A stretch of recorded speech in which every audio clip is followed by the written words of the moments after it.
And we are live. How many visitors do we have? Good. So everyone, welcome to Product Tank. We are trying out our new bite-sized format during lunchtime. And we are looking forward to seeing the engagement here. And hopefully, you'll all be having lunch during the talk and these wonderful questions. Engagement here is up to you. Our visit, as you know, Product Tank is about the community and sharing knowledge. So we are all counting on you to come up with interesting questions and have a lively Q&A afterwards. For our first bite-sized format, we are honored to have one of the co-founders of Mind the Product, Martin Eriksson himself, who will be talking about decision stack and how to develop your product strategy. I will be keeping Martin on the stream right now. Thanks, Dimitri. Thank you so much for having me. Welcome. We were actually having a discussion in the back room, but have you come to Berlin before? Have you presented here, or? I've been to Berlin a few times. I think probably only once in the last couple of years through some of the work I do with the VC firm, but I have sadly not been able to get to a Product Tank Berlin in that time. So I'm delighted to actually be able to join you, even if remotely for this time, and hopefully in person again soon. Sounds good. So, as again, time is precious, especially during lunchtime. I'll let Martin start with his presentation. Great. Again, thank you so much for having me, guys, and hopefully this is a good diversion during your lunch. Hopefully you have a tasty lunch. I want to talk to you about something I call the decision stack, which is really about connecting the dots from vision to action. As Dimitri said, my name is Martin Eriksson, but I'm also better known as the Big Friendly Giant, which is how you can find me on Twitter. And as the co-founder of Mind the Product, the founder of Product Tank, and the author of Product Leadership, I have over 25 years experience in product. I've built a network of Product Tank around the world in over 200 cities. And I've had over 500 interviews with product managers and product leaders for the book, for talks, for keynotes, for the content that we produce. And one of the recurring themes that I get from almost every single one of those conversations is, how do we know we're building the right thing? And really it comes down to decisions. And we all know that as product people, we make hundreds of decisions every single day, from small feature decisions on color or copy to major strategic decisions about what to do with our product and what to make it the next bet on. But the problem with that is we get a lot of decision overload. So how do we decrease that decision overload? How do we make it easier to make some of those decisions? And at the same time, how can we increase decision velocity and quality? And fundamentally, for me, it breaks down to three questions. What should we do? Why are we doing that? And how do we want to do that? And that's really where the decision stack came from. It's not rocket science. It's really just making sure that you have all of these elements in place, because only one or two is not enough. And the decision stack is about setting meaningful constraints that give you more freedom. It is in itself made of decisions. So setting a good vision, setting a strategy, setting objectives, whether you call them epics, themes, initiatives, hypotheses, doesn't really matter, but the actions that you're going to take to achieve those objectives. And then almost most importantly, the principles that underpin all of those decisions. And the decision stack is made of decisions. So each one that you make eliminates other choices. And that's one of the things that actually helps you make better decisions throughout. And that's because decisions come from the Latin desidero, which means to cut off. And that means you're literally saying, I'm not going to do these things, and really helps you focus in on the most important parts. And one of the reasons I really like thinking about the stack this way is that it really helps connect the dots from the very top level vision to the things that you're doing every single day by asking how. How are we going to achieve that vision? Well, here's our strategy. How are we going to achieve that? Here are our objectives, and so on. But it also helps you ask the questions from bottom up. Why are we doing this? Oh, to achieve that objective. Why are we doing that? To achieve that strategy. And if those don't line up, then you're not going to be successful. And if you're missing pieces, which all too many companies seem to be doing, everything else is going to fail, and you'll have the classic Jenga issue, I don't know if the video is playing or not, of the whole tower kind of collapsing on you. It's also important to note that the decision stack exists at many levels in your organization, right? The bigger the company is, the more levels you have. You might have a corporate decision stack, and then a business unit decision stack, and then a product team decision stack, and even a feature decision stack, depending on how your organization's set up. But if they don't all marry up, all the way up and all the way down, you're going to be going astray. So it seems basic, but how do you actually go about building this and making sure that all those pieces are there? It starts with a solid vision. Hopefully a lot of you have this. There's been a lot of writing and talking about this over the last many years, but it's really hard to make a good one, and one that actually helps you make better decisions. I'll tell you a story about Mind the Product and how we went wrong and what we learned from that. Because 5 or 6 years ago, our vision was simply to be the leading product community in the world. It sounded great when we kind of wrote it down on a piece of paper. But if you actually think about it, it's not helping you make decisions. What does it mean? What is the leading product community? Why is that meaningful? Why is that valuable? What does it mean to the customer? How do we compare ourselves to competitors to know that we're leading? It kind of makes you ask more questions than answers them. So a couple of years ago, we went back to the drawing board with the whole team to think about what is it we're actually trying to do with Mind the Product. And we came up with this, which might not be perfect, but at least focuses our mind when we come to working on it, which is to make product people more successful by coming together to further our craft. It's pretty simple. It's about you, our audience, making you more successful, and that we feel like we can do that by coming together so that we can push our whole craft forward. And you'll notice that this doesn't mention conferences, doesn't mention meetups, doesn't mention content. There are many, many ways that we can actually achieve this vision, but it sets a big, lofty goal for us. And most importantly, it puts the customer in the center of that conversation for us. Now, vision's so important because it gives you focus. In a Harvard Business School study, 75% of venture-backed startups failed. And out of those failures, the number one reason given was a lack of focus. But it also motivates. So as Daniel Pink showed us in the book, The Surprising Truth About What Motivates Us, which is based on a bunch of research done at MIT, that to motivate employees beyond basic tasks, you have to give them autonomy, mastery, and purpose. And purpose is that desire to do something that has meaning and is important. It doesn't have to be changing the world, but it does have to have meaning.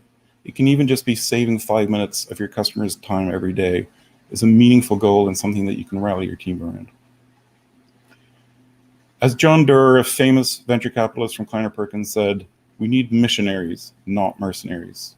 Because mercenaries will only ever do just enough, but missionaries will always go that extra mile to make sure that you are actually solving a customer problem. But it also helps you align your whole team, and especially as your team grows and you have multiple teams in your organization, as this chart from Henrik Nyberg shows. Henrik was the agile coach behind the Spotify model, and he came up with this way of showing alignment versus autonomy. And if you start in the bottom left with low autonomy and low alignment, you have a micromanaging organization, an indifferent culture. The boss is telling you every little detail of what you need to do. If you instead move up the alignment scale, it's an authoritative organization and a very conformist culture. It's even more micromanaging, but at least everyone's headed in the right direction. If you move up the autonomy scale, instead, you end up in a classic startup environment, which is a very entrepreneurial organization, very chaotic culture. You kind of hope somebody somewhere is actually working on the problem. And like all the consultants in the room know, in a 2x2, you always want to be in the top right corner. High alignment and high autonomy means that you can have an innovative organization, a creative and collaborative culture, where the management and leadership are still there to set that direction, set the vision, but really leaving it to the team to figure out how to get there. But through a strong vision, they're still aligned on the same goal. And a lot of you have probably seen the same kind of rabbit hole that we went down, right? There's cookie cutter templates of to be the leading / best provider / supplier of customer focused / market driven solution / product / services, kind of fill in the blanks for yourself. But these simply don't work because they're not unique. They don't call out your differentiation, and they don't actually put the customer at the center. So there is no fill in the blank vision statement. You have to do the work to develop your own. So a good vision is customer centric. It's concise and it's clear. It sets an audacious goal. It might even be something you don't achieve in your own lifetime. It avoids the detail of how you think you'll get there, because that's what you're going to figure out next. Ultimately, you're answering, what are you going to do for your customer? A bad vision, on the other hand, is company-centric. It doesn't tackle challenges, and it really sets you up for a bad strategy, because it's either painted you into a corner on what you want to do, or it's not setting a clear enough goal. Keywords here are market leader, being the best, being the top 1, top 3, top 5. All of those things are great indicators that the vision is focused on the company and not the customer. So some examples from companies around the world. IKEA is our vision is to create a better everyday life for many people. You'll notice they don't mention furniture. They don't mention carpets or pillows. It's all about making home life better, which is why they can now move into new spaces like technology with sound bars and sound systems, because that's part of the same mission. Nike's is to bring inspiration and innovation to every athlete in the world, and the asterisk is their own, that if you have a body, you are an athlete. Tesla's is to accelerate the world transition to sustainable energy. Kickstarter is to help bring projects to life. And Oxfam's is to build a world without poverty. Could there be anything more motivating than working for that mission? The next step for me is to actually go to the bottom of the stack and think about your principles. And I think this is one of the things too many companies forget to write down and codify and create that framework for decisions. And the reason this is important is, as Roy Disney, the founder of Disney, said, it's not hard to make decisions when you know what your values are. So some examples might help paint this picture. I spent a lot of years working for Monster in the European product team, and this is a very formative point for me, where they had a principle that was clearly articulated from the founder down, that as a job board, they were all focused on job seekers and the recruiters would follow. So anytime you came to that trade-off decision, as you would every day almost, as a marketplace or a platform, the breaker was always to go for the job seeker, because you knew if you built the best possible experience for job seekers, if you were actually solving their problem, the recruiters would follow and come to you anyway. Other examples, focus. Google has one which is focus on the user and everything else will follow. Shopify has one which is about putting merchants first. Again, they're a platform. They're focused 100% on making merchants successful, because they know that that will ultimately deliver value to the end customers and deliver value to the company. And Klarna, which many of you probably know, has one which is conversion trumps profitability optimization. So they are more concerned with making sure that you convert than exactly the numbers around profitability.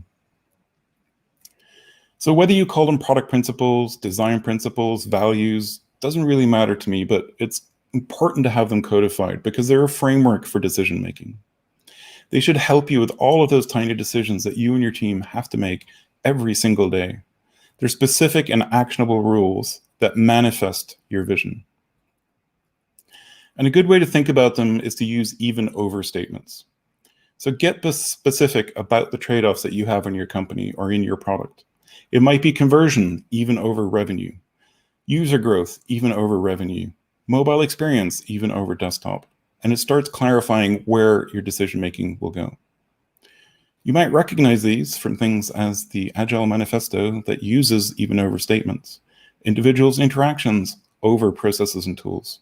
It doesn't mean that processes and tools aren't important. It just means that in any trade-off decision between processes and tools and individuals will win. And it makes those decisions easier, because when you come to that kind of trade-off, you automatically know there's no debate, there's no discussion. You've already had the conversation. Individuals win. So you focus on that and you take that trade-off. So good principles make decisions easy. They describe how you want to build your product. They're highly specific to your company. They have to be easy to remember, and they evolve over time. Bad principles, on the other hand, are kind of meaningless fluff. For example, everybody wants to make their products delightful. Otherwise, why are we doing this? So that doesn't help you make a decision. And they also don't differentiate you from other competitors in the market. Fundamentally, principles are one of the most valuable tools that you have in order to help increase decision velocity and decrease conflict and dependencies between teams. Because everybody's already on board with individuals over processes. We don't have to have that debate again. Once you set that up, it's important to take that next step and figure out what you're going to do to achieve your vision. This is another fundamental step in the block, just like everything else is, because vision alone is not enough. Strategy acknowledges the problems and challenges that you have and lays out a plan for how to overcome those challenges in order to achieve your mission. It could be your value proposition, it could include key feature areas, it could include business goals, but it's really how you want to attain your vision. As Sun Tzu said, always worth quoting, The Art of War, tactics without strategy is the noise without defeat. Noise before defeat. Because if you are just focused on tactically delivering stuff, you're never going to make sure that you're headed in the right direction and ultimately serving your customer goal and your business goal. And there are many, many ways to do this. Any of you who've been to a business degree or done an MBA will recognize that there are dozens and dozens of these formats, SWOT probably being the most famous. And fundamentally, it's about understanding what your current situation is. What is your company doing today? What's working, what's not working? What is the outcome that you're aiming for? What are the opportunities that you have as a product or a company that you can leverage in order to achieve that? And therefore, what are the possible actions that you might take?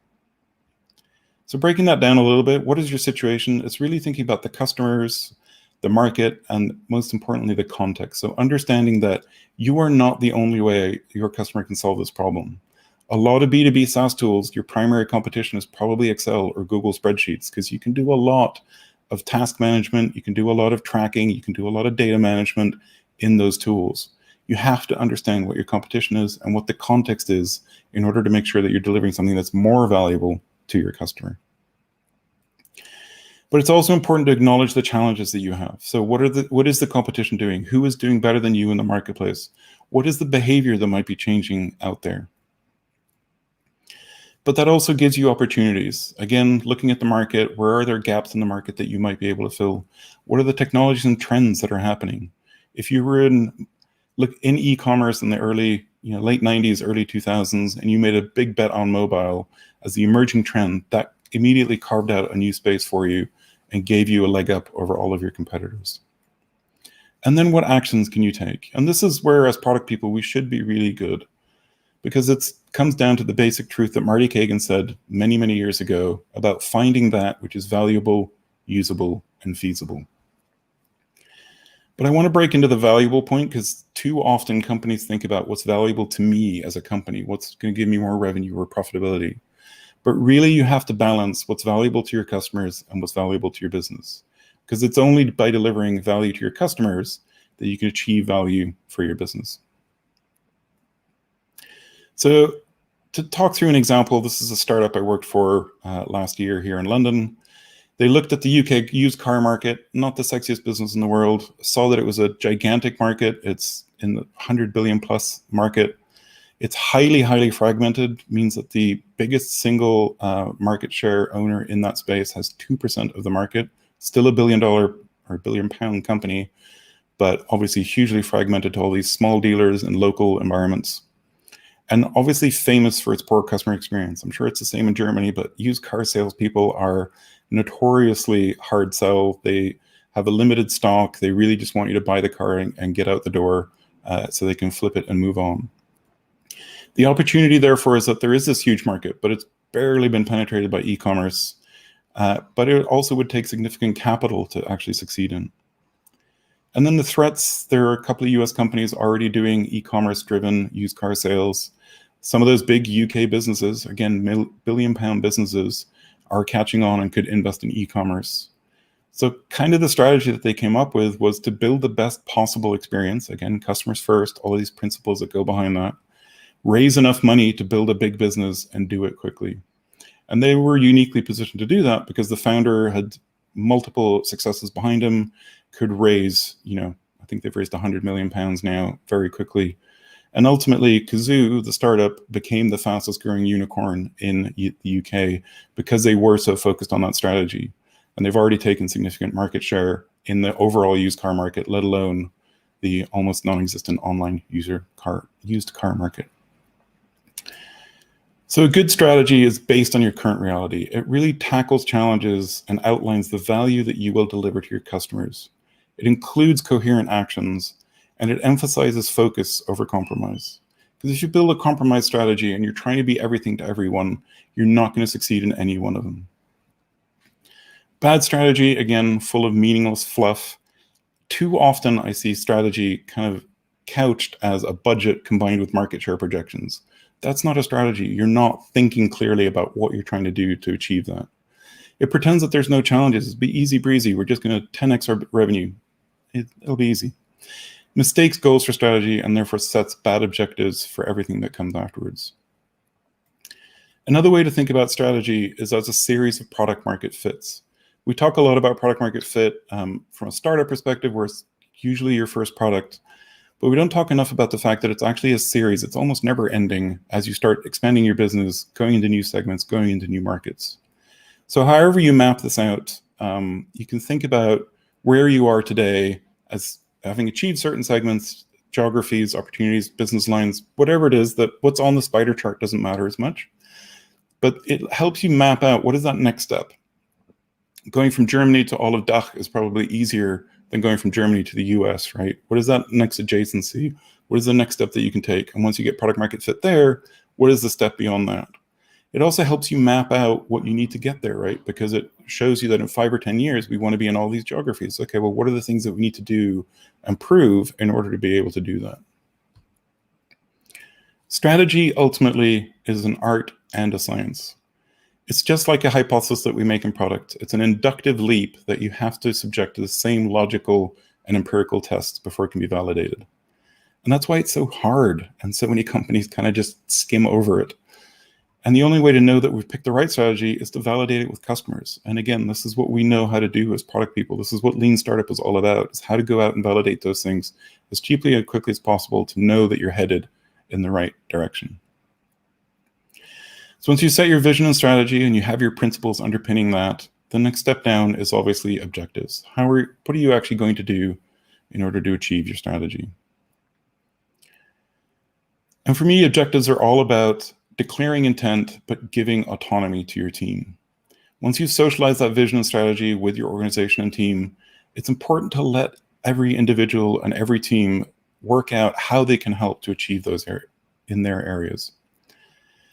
As George Patton, the famous World War II general, said, if you tell people where to go, but not how to get there, you will be amazed at the results. In the old model, command and control, you'd have company goals that would inform the team goals, and then you tell your individual goals. And at the end of that quarter or year or whatever your planning window is, you realize that you've missed all of your goals because you set them too lofty and the team and individual wasn't aligned with them. So it simply doesn't work. If you think of a commitment model instead, it still starts with a vision and strategy. Those are top-down, setting the goals, but then you let each team kind of go off and figure out what can we do, given our product area, given our capabilities, given who's off sick, who isn't, what can we do to actually help achieve that objective in our product and in our area? And then come back with commitments. And the beauty here is that even before your planning period has started, you can see if there's a gap or not. And in this example, maybe team B needs a bit more help. Maybe they need some coaching to take on bigger bets or find a different maxima to go after instead of focusing on their local maxima. Or maybe the business has to find a new area to grow into, rethink their strategy. How can they actually achieve that goal? But the beauty is that you actually know before your planning period has started whether it's achievable or not. So many of you hopefully use OKRs already, but it's really important to set those objectives as qualitative and inspirational, to be time-bound and actionable, and then to use key results to quantify that objective, to really answer how do we know if we've succeeded, and to use as few metrics as possible to do that. And really, for all of us as product people, it's so critical to ask ourselves if we're focused on building outcomes for our customer and therefore business results, or whether we're focused on shipping features and hitting metrics. because the former is the only way that you can meaningfully achieve a strategy and a vision. The latter will just keep you in a spiral of building features that actually get you nowhere. Because features, stories, bugs, and lines of code, they're all worthless if they don't actually achieve an outcome. And outcomes have to be meaningful to the business and therefore measurable by the team. But outcomes also have impact, right? Thinking further beyond that outcome, what does the impact have? What is it doing to our customers? Is it helping their lives? Is it making it easier? Because as Peter Drucker said, there is nothing quite so useless as doing with great efficiency that which should not be done at all. And I think that's the trap that we've fallen into in the tech industry, of focusing in so much on agile and shipping and delivering and executing that we can forget that being super efficient at delivering the wrong thing isn't going to move the business forward. So let's look at how this might work in practice. It might help connect the dots. If we look at Alphabet, which is the parent company of Google, their corporate vision is to make the world around you universally accessible and useful. If we then look down at Google's vision, it's to make the world's information universally accessible and useful. Nest is to create a home that takes care of the people inside it and the world around it. YouTube's is to give everyone a voice and to show them the world. You can see how all of these corporate visions still stack up to the company visions, all stack up to the corporate vision, and how they all connect the dots. And if we dig even deeper into Google, their vision, again, to organize the world's information and make it universally accessible and useful. The strategy that they take to get there is to leverage their unrivaled store of data to better understand the content and serve the user with fast, accurate results. The objectives they might set, these are examples from many years ago, so might not still be relevant, but is to improve the crawl rate, because that means they can capture more data, to improve ranking algorithm, to better understand the content that they are reading, to improve the speed of search result computation. And some of the principles that they do use and still use is short and sweet, right? It's to be fast, it's to be accurate, and it's to keep the algorithm secret so it can't be gamed. Now, who's involved in this? I can kind of hear some of you thinking like, this is great, my boss isn't doing this, what does this mean to me? But really, leadership's role is to set that strategy, because that is what leadership means to me. Only leaders have the overview of the whole company. They have the insight and the experience to make those intuitive leaps. But everybody in the company owns the outcome, so they can't do it behind closed doors. Everybody has to be involved in that conversation. As Martin Eriksson again said, if you're only using your engineers to code, you're only getting half of their value. And I think that's true for all of us. If you're only using product managers to write stories, you're only getting half of their value. If you're only using designers to push pixels, you're only getting half their value. We have to all be involved in these conversations and think outside of just our tasks and think about how they affect the outcomes, how they match up to our objectives, how they help fit our strategy and vision. As Steve Jobs said, we don't hire people to tell them what to do. We hire smart people so they can tell us what to do. So ultimately, it's finding a balance between leadership and the individual team, where, yes, leadership is heavily involved in the beginning, but so is the team, all the way down to the detail, where at some point leadership has to get out of the way and let the team do what they do best, because they know the customer better, they're closer to the customer, and they're closer to the technical challenges of achieving the goals. So really it comes down to communication, because we can only achieve clarity through transparency and understanding. And to achieve clarity, you really have to over-communicate your vision and strategy. You simply cannot repeat it often enough. Print it on the walls when we're back in our offices, at least. Repeat it at every all-hands and progress update meeting. We have to keep reminding ourselves. And I do this on almost every kind of monthly call that we have where we're checking in on our objectives. Just ask people in the team, like, oh yeah, what's our vision? And like, just keep reinforcing that so that we're always thinking about, in every decision that we're making, is this helping us achieve that vision, or is this actually taking us down the wrong path? One of my favorite examples of a method for this is actually from Zing in Germany. Auftragsklärung, partly because I love the word, as you all know in this audience, means mission clarity. And they basically developed this in-house as basically a canvas that you can see there. It's a big A1 sheet of paper. I don't know how they're doing it virtually now. They might be using Miro or Mural. that they develop themselves of figuring out what's the situation, the complication, their intent, boundaries, things they're learning along the way. For me, it's not what's on the canvas, it's that they have a canvas that the team has agreed on for their way of talking about every big initiative that they want to do and how it matches up to that higher intent. And the beauty of this is that it's standardized. So every team brings this giant sheet of paper with them to their meetings. They can point at it. If you're walking past a team in the office, you can see what that team is working on and understand what they're working on. And it just helps that clarity of communication.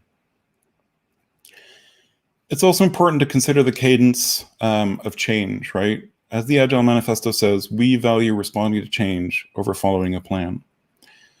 And different parts of your stack will change at different rates. Your vision is probably pretty static. It needs to be 10, 20, 30 years out. It needs to be almost a generational thing. Your strategy will change because you will learn new things and figure out better ways to get towards that vision. Your objectives change every year, every quarter. The epics, again, or initiatives or hypotheses or work that you're doing will obviously change constantly as you're learning new things. And then the principles that underpin it all obviously evolve, but slowly over time. As Jeff Bezos of Amazon says, be stubborn on the vision, but flexible on the details. Stick to that vision of where you want to be, but let yourself be flexible on how are you going to achieve that. And that comes with a cadence of improvement, right? A lot of companies, especially bigger corporates, they kind of set up their plan for the year, and then some months after the end of the year, they check in whether they actually managed to achieve it or not. And obviously, you're not going to move very quickly if this is how you think about the world. Most of you hopefully are using OKRs, you're thinking about quarterly kind of check-ins, but think about what you can do to keep an eye on that progress even in between. If you're in sprints, do maybe every 2 sprints or every 3 sprints, a 6-week cadence. Figure out what it is that works for you and your team and what you're trying to build in order to make sure that you're always focused on making progress towards your goals, making sure that you might have learned something new that actually changes the strategy or changes the goal, and checking in on what decisions you keep making over and over and over again that might be good to codify into a principle. So starting to wrap up here, there's a lot to take in, but your job, if you're a product leader, make sure to repeat that vision and mission often, almost every meeting, and ensure that that full decision stack is in place and communicated. But also, as importantly, tell the stories of how you got there and why this matters to customers, because it is those personal connections that make it meaningful for all of us. And if you're an individual on a product team, you might not feel that you have a lot to do with this, but use your product skills to help tell those stories and to communicate that vision. Design better ways of working that put the customer in the center. Feed your customer research and insights into that whole decision stack. And most importantly, keep asking why so that you make sure that you and your whole organization are aligned around the same goals and the same vision. Because if we, as Jim Barks will say, if we have evidence, we'll look at the evidence, but if all we have are opinions, let's go with mine. So keep bringing evidence to that conversation of this is why this is more meaningful to customers. This is the research that we've learned. This is why we need to change our strategy. Fundamentally, keep asking questions, whether it's from the top down, asking how are we going to achieve that, or from the bottom up, why are we doing this work? And again, as product people, our strongest skill is to be able to feed our user research and insights into every level of that stack so that we know that we're doing the right thing by our customers and ultimately achieving the outcome that we want for the business. So having a great vision helps us answer why. Having a great strategy helps us answer what we're doing. Great principles answer how we want to do that. And ultimately together, being able to answer those questions mean that you can decrease that decision overload and conflict that we have in our teams, and you can increase the velocity and quality of decisions. Thank you very much. I've put some further reading on here, and I'll also make sure that the slides are up at that URL after this talk. Sorry, take myself off mute. Thank you very much, Martin, for a really interesting and engaging talk. I'm just going to jump in because I think Dimitri is having some connection problems. But hi, I'm Alana. I'm another of the Product Tank Berlin organizers. So please, if any of you listening have any questions that you thought about during the presentation or that come to mind now, please put them in the chat. I think we've got 15 minutes or so for questions, and maybe we can go a little over if there's a good discussion. So the first question from Catherine is, for what time horizon should the vision and the strategy be written? So there's a little flexibility to this, but I think the vision for me is kind of a 10-year plus vision, really. And I think you look at some of those company examples I used of like Tesla, right? They want to literally solve the energy crisis. Like that's probably going to be a generational thing that's 30, 40, 50 years out, right? And I think that's still meaningful because that gives you a direction. It gives you something to motivate your team around and feel energized about. But realistically, somewhere between kind of 10 to 30, 50 years plus. I think strategy, because it's always evolving as we learn new things, it's much more in the 2 to 5 year time frame, right? It's what are the meaningful things that we want to move to achieve that vision, and we might course correct, right? And it's also never written in stone. I think this year especially, we've seen that your strategy goes out the window when a global pandemic comes in the door, right? Like Mind a Product runs events. Whoops, can't do that anymore. You have to rethink that strategy and be able to throw that all out and go, okay, how are we going to achieve that vision in a completely new way because everything else around us has changed? Thank you. And I think a question that we had, I guess, in the Mind the Product team, which is a really nice segue, or the Product Tank team, sorry, is how has Mind the Product changed and adapted their strategy in 2020, given everything that's happened? Yeah, I think, so I don't know if the question is Product Tank or Mind the Product, or just, two sides of the same coin, but I think our vision for Product Tank has always just been to empower product people all over the world to be able to come together, share what they've learned, learn things from each other, and really be able to work with each other, right? I think I started it with 25 people in the back room of a London pub, and never really needed it to go beyond that because I just wanted to be able to talk to other product people. So we've never been as intentful, I think, about the growth of that more than it has been completely organic because other people had that same need. And really being able to have a space for us to come together and kind of almost bitch about how difficult product can be is hugely valuable. So that's really why that has grown. And we've never had an intentful like, oh, we need to grow into this city or into this country. All of that growth to over 200 cities today with Product Tank has been completely organic. Mind a Product is kind of the business that we set up around that to try and support it even better, to be honest. And as you saw in the talk, the vision for that is really about making product people more successful. One of the ways we do that is Product Tank. One of the ways we do that is our conferences, training, content on the site, everything else. And obviously that's where we have had a lot of change this year. As you can imagine, we were almost completely funded by events, by the conferences that we were able to run and in-person training that we do. Obviously, none of that is possible anymore. And so as of our Singapore conference beginning of this year, we had to start canceling, and we've now canceled all of our conferences this year because we just announced that London will not be happening in person, sadly. But that meant that we had to figure out how can we pivot from that. And so as a team, we got together. And again, that vision actually proved super helpful for us because doesn't talk about events, doesn't talk about any of those things, but it gave us a framework around which to have a conversation of how can we actually help make product people more successful. And that's why you've seen things like our membership launch to try and make it more focused on delivering great content year round instead of just at conferences. Obviously, we've tried to pivot our conferences into digital events. Our training's gone remote, things like that. But it's really all in service of the same vision. And that's where it's so important to know when to draw the line on a strategy and go like, oh, we've learned something new or the world around us has changed. The strategy doesn't work anymore. So even though we're only 6 months into a 3-year strategy, we're throwing it out the window and we're starting over again. Thank you. Okay, getting a few more questions in. Thanks, guys, keeping them coming. Okay, so many questions. Okay, one from Juliana. What's your advice for introducing the decision stack into an old school org without ruffling feathers and egos, if possible?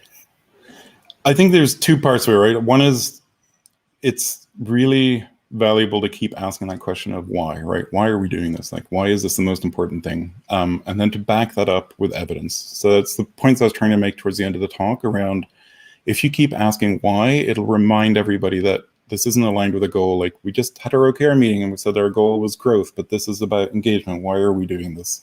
Keep being the awkward person in the room and asking those questions and asking those tough questions, but then bring evidence to that conversation, right? So that it does not end up being about opinions, because ultimately, the highest paid person's opinion will always win. The hippo will win in that room. But if you think about how you can bring evidence to that, then evidence will win. So if you have customer research, if you have metrics, if you have, that numerical objective that you have, showing that this thing is not going to help you achieve that thing is the best way to make an argument for why that is the wrong direction to go in. Okay, thanks. So next up, we have one from Paul. In that respect, how much should we try to focus on trying to order the what's over a time frame while building the strategy? If you think about the objectives of like what you're trying to do to achieve your strategy, I think it's important to kind of think about that cadence of they're all moving at slightly different paces, right? So your vision is very long term, your strategy is kind of 3 to 5 years, your objectives are kind of year by year. And as you learn things at different paces, they affect what changes up in the stack, right? So again, your objectives might be quarterly or annual, and if you see that they're not helping move towards a strategy, either you need to change the objectives or you need to rethink the strategy, and so on up the stack. But really, I think it's the ordering or prioritization is where being able to boil down to specific actionable objectives helps you understand whether this idea or this idea is going to be better at achieving that objective. And again, this is where there's so much other reading and stuff around lean startup that helps you understand how do we, what's the lowest cost way that we can validate whether idea A or idea B is going to be the one that helps us achieve the objective. And so really just thinking about those prioritization things, again, things that we should be good at as product people, of understanding like, oh, building this new feature is going to have a 20% increase on that objective, building this feature will have a 40% impact. How do we validate that that's probably true or not? Because it is guesswork ultimately in the beginning, as quickly as possible to make sure that we're focused on the right thing. And I like to think about, especially those big bets, only focusing on one big bet at a time and figuring out how do you get to the right big bet as quickly as possible. You might have a lot of small feature improvement work and optimization stuff happening in the background, but in any one quarter or in any one kind of 6-week sprint, super sprint, whatever, thinking about that one thing that you want to try and move forward, and then thinking about what is the quickest way that you can understand whether that's the right thing or not. And again, so much more to talk about there around like lean startup and methods and MVPs and things to do that, but that's why that methodology exists, right? Thank you. So next question from Susanne. How can one ensure that the permanent communication of the vision doesn't bore the team? How can we make this interesting? I think there's a few things. So one is like, obviously you don't have to ram it home every stand-up every day or every week. But it can even just be simple things like when you're doing a presentation about your goals, like in order to achieve this vision, our goals are, like, it can just be a very kind of passing through, but it's just always making sure that you're anchoring it back to that point. But I also think you can try and gamify it a little bit. So like my thing is I tend to just kind of pop quiz some random person in the team of like, oh yeah, what's our vision again? Or what's our mission? How are we trying to achieve it? And it's I hope it's not being mean, but it's basically getting people to like repeat it and therefore remember it as well. But I think it's just those little subtle things. It doesn't mean that you have to like say it every time that you meet, but just making sure that it's on the slide, just making sure that like in order to achieve our objectives for this vision, we're doing this, right? So that you're kind of constantly reminding yourself. And I think this is where we're struggling a little now in virtual and remote offices, right? Because my biggest tip in the past has always been like, use your office, right? Print it out and put it up on the wall so that you're always constantly reinforced on it without having to kind of shove it in people's faces. So that's a little tricky now, but maybe if you're in Slack, you can have a Slack bot that kind of goes, hey, here's your weekly reminder or something, and brings up a fun story with it or something like that. Like there's other ways to think about reinforcing it, but I think it's being meaningful about how you're communicating it. Because I'm sure all of you have had the experience of like being in a company, management says it once, and then like 6 months later, it's like, wait, what was their strategy and what were we trying to achieve? Like you don't hear it again. And that doesn't mean you have to hear it every day in between those 6 months, but if you hear it once a month or you hear it every quarterly catch up, when you're ultimately revisiting whether your goals are working or not, it's worth checking in on what you're trying to achieve above that. It just helps reinforce it throughout. Cool, thank you. Okay, up next, question from Peter. How do you come up with a vision? How do you decide on the strategy? And are there any workshop formats that you could recommend for this? I think both of these do lend themselves to kind of the classic, dump and sort of Post-it notes that we all love doing, and we can do on Mural or Miro now that we're remote. But it's really thinking about what is meaningful to you. And as a team, this is what we did with our vision, was really thinking about what are we actually trying to achieve as a company? What are we trying to improve in our customers' lives ultimately?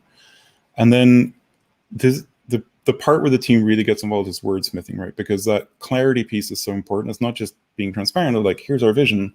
If people don't understand what you mean by those words, then it doesn't really help, right? So that's where I think we kind of had a very clear idea as a team of like, this is kind of what we're doing. We're doing this for the craft or for the people in the craft, but exactly wordsmithing it out is something that's really, best done in that kind of very open workshop format where you let people break out, write down their post-it notes, dump and sort, see what's coming out as most important.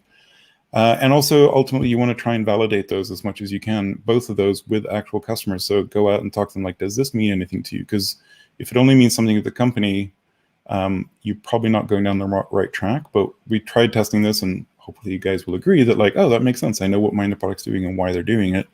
Obviously, it's not necessarily motivating you guys. It's not a product marketing thing. But if it doesn't make sense to your customer, it doesn't kind of make sense upwards. I think strategy is much more... It's much more about data gathering. It's much more understanding like if we're going to achieve that vision, like what's working well today, what's not working well, like really going through a lot of that research. And some of that's data, some of that's market research, some of that's understanding your existing customer behavior, and looking also at technology and trends and trying to think about like, how can we leverage those things in order to achieve that vision? And there's a lot more science to that one, and many books. I recommended some of those. Good Strategy, Bad Strategy is one of my favorites. That really help you nail down like, how do we set a good strategy that actually gives us meaningful constraints? And again, it's something you can do in a workshop format. It can take a bit more time, but ultimately it has to be coming down to those trade-offs. So again, which is why a conversational workshop is so important, because you want people in the room to be like, oh, but what about this? Well, we're saying that's not important, and really honing it down so that you have a focus for you and the company. Oh. Thank you. I think we have time for one or maybe two more questions. A follow-up from Paul.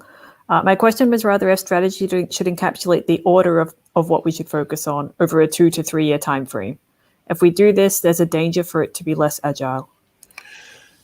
I get it. Yep. Thanks for clarifying that, Paul. I wasn't quite sure in the original question, but I think that makes sense. And I think that's where I was getting to with the product market fits, and that it's kind of a theory. So your strategy can be, okay, we want to go global in 5 years, but then what does that mean? Okay, well, we're in Germany today. We want to go for DACH first, and then we want to go to Europe, or maybe you don't for other reasons. But like setting that cadence out doesn't necessarily mean you're less agile. It's just indicating to you and the organization what you think are the most important next steps, but also the easiest next steps, right? So in all prioritization conversations, it's effort versus value, right? So presumably you would do the research on this, but going from Germany to DACH, being all German language, would be a lot easier than going to, say, the US or going to Indonesia next, like as some random thing. But it might not be, but if that is the case, then it makes sense to set that up as the cadence of things that you're trying to do. And remember, the strategy is still agile. Like, yes, you're setting a 2-3 year strategy, but if you go into DACH and you went, oh, that didn't really work, and actually we've seen an opportunity over here in the US, change the strategy. Like, that is the whole point. It's not necessarily setting it in stone, but it is clarifying what you think is the right way to go so that people can have a unified view of that and all head in the same direction, but also can come back and challenge that when they find new information that challenges the assumptions that went into that strategy. So it is, as everything in product, it's a balancing act, right? It depends. It's balancing the clarity of where you're wanting to go and what you're trying to do. And again, in that strategy example, it's a terrible example, but like going from Germany to DACH doesn't necessarily mean that, you're saying every single feature that has to go into that. Like maybe going into Austria, you need to actually tweak something to make it make sense. You don't have to change the language that much, but you might have to change like some of the features because local regulations. Like, it's not painting you into a corner, but it is kind of setting a strategic direction that the whole company can get behind. Thank you. I think we're 1 minute from time. We don't have any new questions from the audience, so just want to say thank you very much, Martin. Thanks to everyone who dialed in. Jump on the Mind the Product Slack. Let us know what you think of the new format. Let us know if there's anyone else that you'd really like to speak. And we will do our best to arrange something else. So thank you all. Happy Thursday. Thank you. Thanks so much for having me, guys. Thank you. Have a nice day. Bye.